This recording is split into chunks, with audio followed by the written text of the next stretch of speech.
been 50 years since Oakey & Sons have been in business.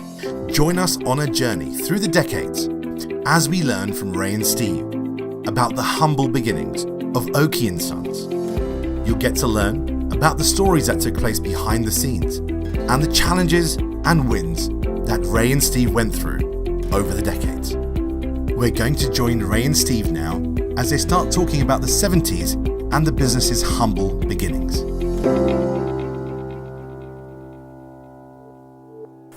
When did you decide to be an electrician?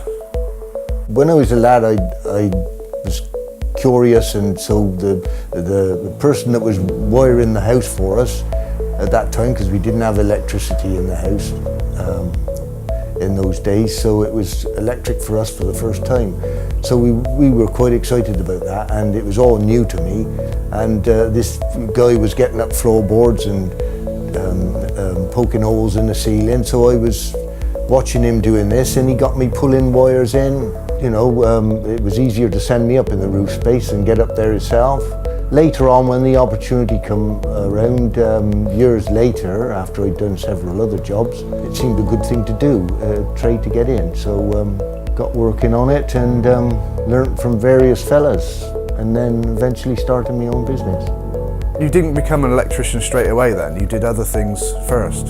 I wanted to be a telephone engineer actually, but couldn't get into that, so I just had to take a job that was available really, which was in a stores selling parts for engines. I bought a car with the engine had been stripped down because the big ends had gone, and the guy lost interest in the job, and I bought it off him all in pieces, and somebody helped me tow it home, and I rebuilt the engine from scratch with a bit of help from an engineering guy that found me the parts I needed and reground them and got me the necessary bearings to go in there, and it was a really good car, lasted me for years. A state car it was, maroon. After that I got the opportunity to work at an electrical place, a contractor, and it was going quite well really. I quite enjoyed that, but for some reason something upset me, and I packed that in and got a job in a factory, and as it turned out I managed to get a job along of an electrician there doing work on machinery that they were reconditioning for the factory.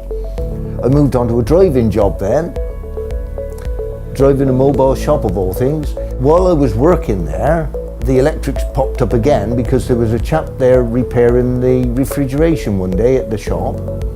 A slightly different job to what he'd trained to do. I'd done a couple of other jobs in factories and whatnot, and then an opportunity came up to get into Rank Xerox.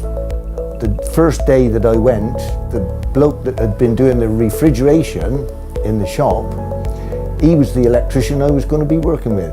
That's where I'd done most of my learning really. When we finished with the Ranks contract, I was working with another chap then, and we used to go around doing a few spare time jobs in the evenings or weekends, and which again was more experience for me anyway. And then we were doing one job, and of course it was frowned upon a bit back then to do jobs on the side. They didn't like you doing that because you were expected to pass that on to the boss.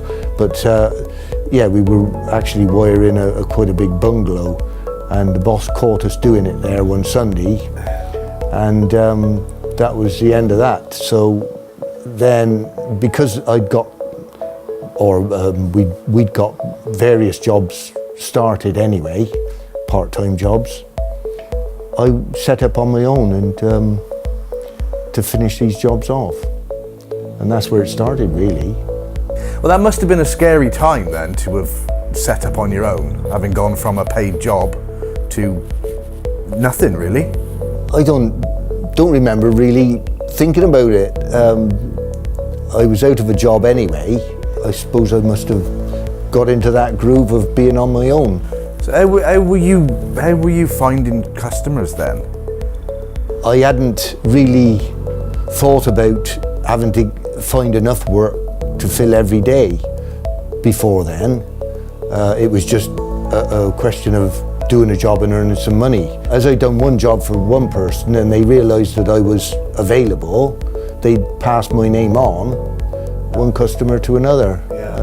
And that was how most of the work came. But then I did put a card in the shop window, got a little bit of work from that. How were you contacting people then? I was living at home and my brothers and sisters, they went off to jobs, so we didn't need a telephone as such. There was one down the road at the farm if ever we wanted to emergency, but so none of that was in place. So there must have been a lot of finding out about how a business run as well. That sort of fell into place gradually, I suppose. I kept a record of what I was doing, and a bit of help from my sister and my wife later on, when you know, and then one customer I went to one day had the accountant visiting him. After he'd gone, I got chatting with this chap, and he said, have I got an accountant? Because that was a very good one. So that got me started in doing the books in the proper way. Like, see, back then you just put it down in a book, didn't you? And kept all your receipts and give it to the accountant. Oh, I remember this job. I had to block up a window, put a piece of board in a window, and to put an extractor fan in. That was a good job, and they paid. So what sort of money were you earning then, back then? Oh, not a lot. I suppose it was about 40 quid a week. Which is what's that equivalent to today? About £300 a week? Somewhat like that, I expect, when you consider that fuel was a lot cheaper then. Yeah, well, it was the 70s. And so, there you go. A business is born. Join us in the next episode as we join Ray and Steve and find out more about how washing machines changed the face of their business.